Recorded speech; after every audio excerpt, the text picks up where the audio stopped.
Assalomu alaykum, hurmatli shahrimiz fuqarolari hamda aziz mehmonlar. Yurtimizda huquq-tartibot barqarorligini ta'minlash, mahallalarda xavfsiz muhit yaratish hamda huquqbuzarliklarning barvaqt oldini olish tizimini yanada takomillashtirish bugungi kunning eng ustuvor vazifalaridan biridir.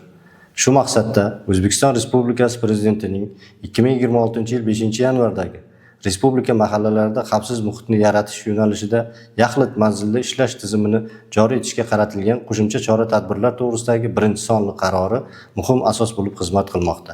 Mazkur qaror ijrosini ta'minlash doirasida Shirin shahrida ham bir qator ustuvor yo'nalishlar belgilab olinib, ularni amaliyotga keng tatbiq etish bo'yicha tizimli ishlar olib borildi.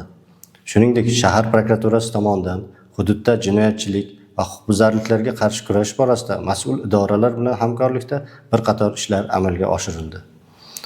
Xususan, jinoyatchilikni oldini olish borasida amalga oshirilgan chora-tadbirlar o'z samarasini berib, joriy yilning o'tgan davri mobaynida shahar hududida oldini olish mumkin bo'lgan jinoyatlar soni o'tgan yilning shu davriga nisbatan 13 taga kamayishiga erishildi.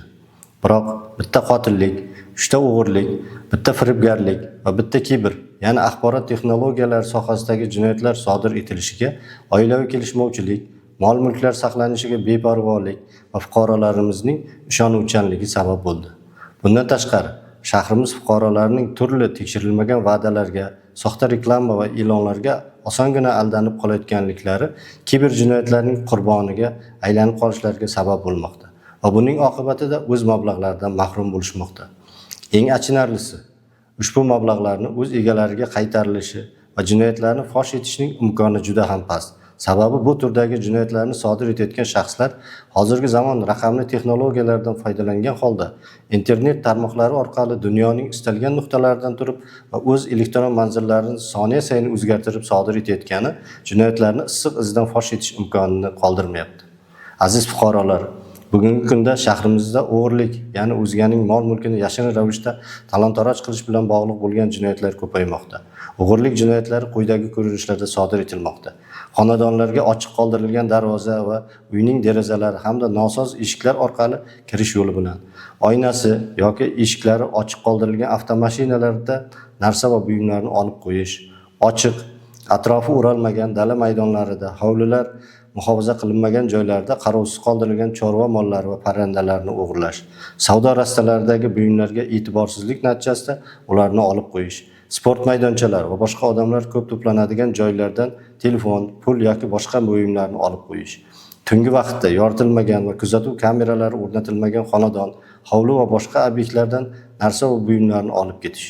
Shu sababli sizlardan o'z mol-mulkingizni asrashga bee'tibor bo'lmasliklaringizni so'rab qolamiz. Hurmatli shahrimiz fuqarolari, mahallalarda jinoyatchilik va huquqbuzarliklarni barvaqt oldini olish va jinoyatlarni issiq izdan fosh etish maqsadida joriy yilda 34 dona video kuzatuv kameralari o'rnatilib, viloyat va shahar ichki ishlar bo'limlariga integratsiya qilindi. Xususan, mahallalardagi aholi gavjum joylarda va ko'chalarda 24 ta video kuzatuv kameralari, mahallalardagi ko'p qavatli uylarning hovlilariga 2 ta PTZ kameralari, mahallalarning asosiy kirish-chiqish joylariga 8 ta yuzni va avtoraqamlarni tanib oluvchi kameralar o'rnatildi.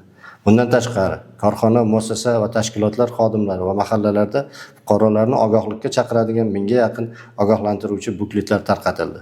Shahardagi aholi gavjum joylarga ogohlantiruvchi bannerlar o'rnatildi.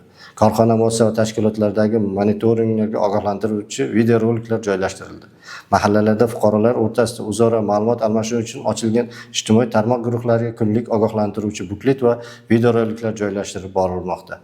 Aziz shahrimiz fuqarolari, albatta, shahrimizda jinoyatchilikni oldini olishda va boshqa sohalarda qonuniylikni ta'minlash eng avvalo mahalla ahli, nuroniy otaxon onaxonlar, yoshlar, jonkuyar va vatanparvar insonlarga ularning amaliy yordami va hamkorligiga tayanamiz. Bu borada fuqarolarimizda qonunga itoatkorlik hissini uyg'otish, ularning huquqiy dunyoqarashini kengaytirish barchamizning ustuvor vazifamiz va maqsadimiz sanalmog'i lozim. Agarda har bir fuqaro yurtimizni jinoyatdan xoli, tinch va xavfsiz o'lkaga aylantirishga o'z hissasini qo'shsa, barchamiz bir tan, bir jon bo'lib birgalikda kurashsak, ko'zlangan maqsadga albatta erishamiz. E'tiboringiz uchun rahmat.